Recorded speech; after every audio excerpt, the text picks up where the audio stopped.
Freedom Summer, the impact and legacy of the civil rights movement. Faith Community Partnership is a consortium of members of Bethel Synagogue and Mount Olivet Baptist Church.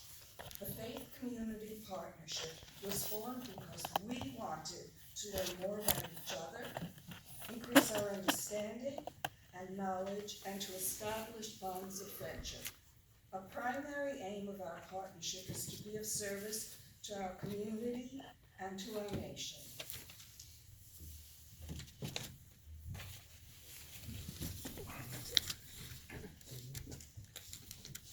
What happened?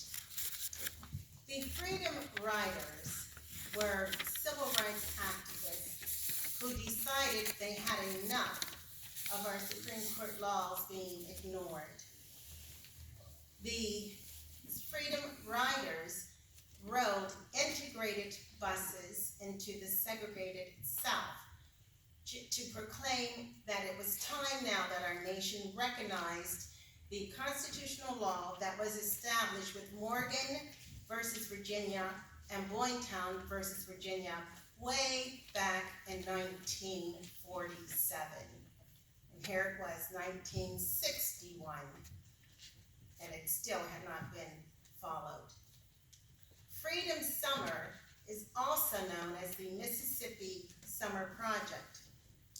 In 1962, only 7% of the Black residents in Mississippi were registered to vote. The Mississippi Summer Project was designed to increase the voter registration of the Black residents. These people who participated consisted of some local Black residents and then more than 1,000 volunteers from out of the state, predominantly white. These activists endured physical violence, burnings, arson, illegal arrests, and drive-by shootings and murder. The Freedom Summer began on June 15, 1964. On the second day, 3 individuals, Andrew Goodman, Michael Schwerner, who were 2 of the out-of-state white volunteers, and James Cheney, a local Black resident, were murdered.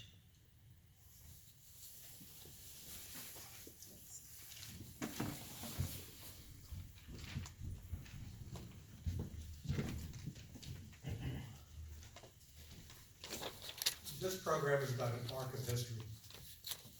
It began in 1961 with the Freedom Riders, and it ended in 1964, Freedom Summer, with the Mississippi Summer Project. Tonight's program is about the end of that arc. Our guest speakers, all veterans of Mississippi. Tomorrow at Bethel Synagogue, we'll be discussing and presenting a video, Freedom Riders, which tells the story of the first part of that arc. And we hope that you will be able to join us for that. Before television, most white Americans outside the South had a vague idea of the day-to-day Jim Crow regime of oppressive, deadly white supremacy under which Southern African Americans lived. Once television arrived, local Southern television stations became effective propaganda tools for defenders of the Southern way. Well, that all changed when the Freedom Riders and later the Freedom Summer Volunteers took their hearts and minds and most of all their willing bodies into the South. And they took national television news crews with them.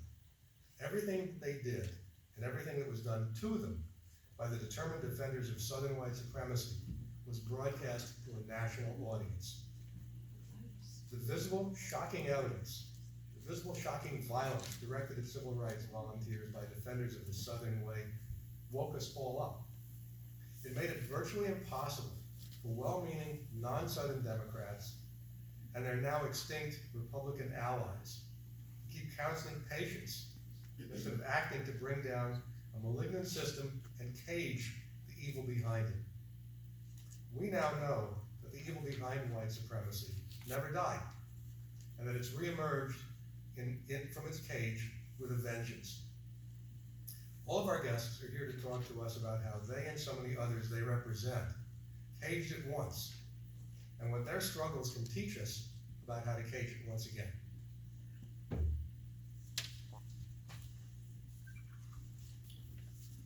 What if you knew someone who needed help?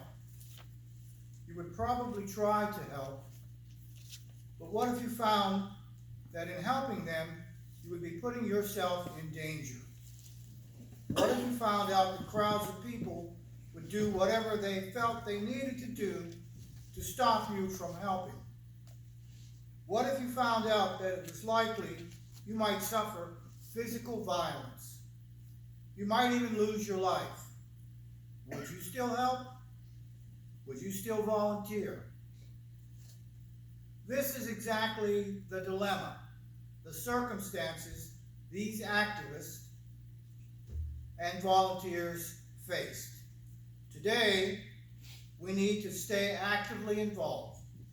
By being actively involved, we confirm our commitment to work on and to eradicate these issues of race, oppression, and injustice.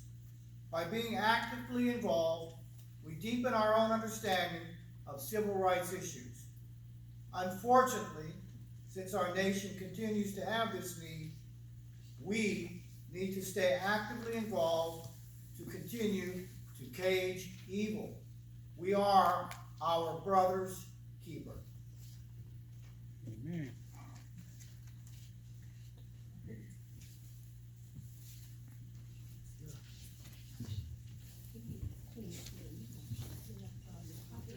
Oh, I know. Sorry. So who are they? Who are the people who are here as our guests tonight to speak with us? Mary Stevens. Mary Stevens was a volunteer in the Freedom Summer efforts. Her voice was recognized by many of the volunteers because she was the voice that operated the telephone lifelines. Twice a day, she checked in with the activists to make sure they were safe and to see if they needed anything. Mary has been a lifelong activist since then. She has throughout her life exerted effort to care for others. She had her own children, but she and her husband were also foster parents for 37 children.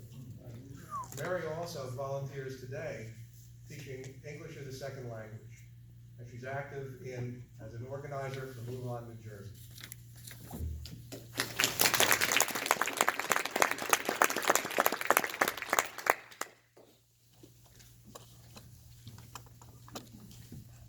Charles Penderhughes used his skills in organization during the civil rights years.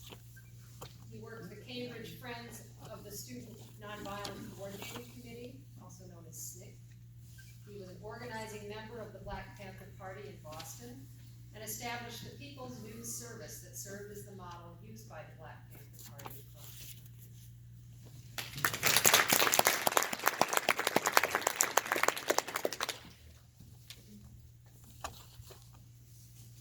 Joseph Harris joined the civil rights movement while a student at the University of California. He worked to register voters during the Freedom Summer. Mr. Harris participated and worked as a SNCC volunteer. He has been a lifelong activist fighting for civil rights, equality, and fairness in labor as well as peace.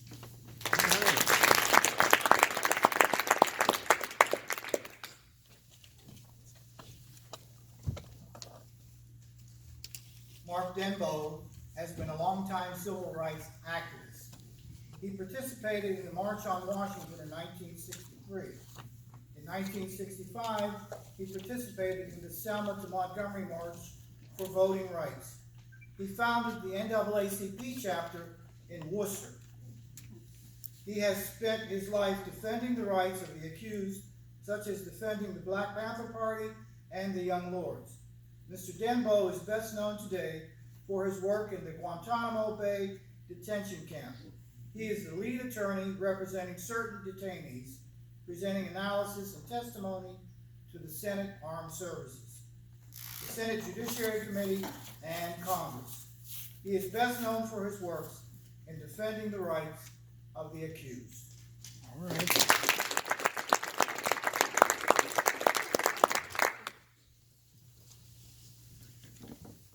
We will now hear from Ms. Mary Stevens.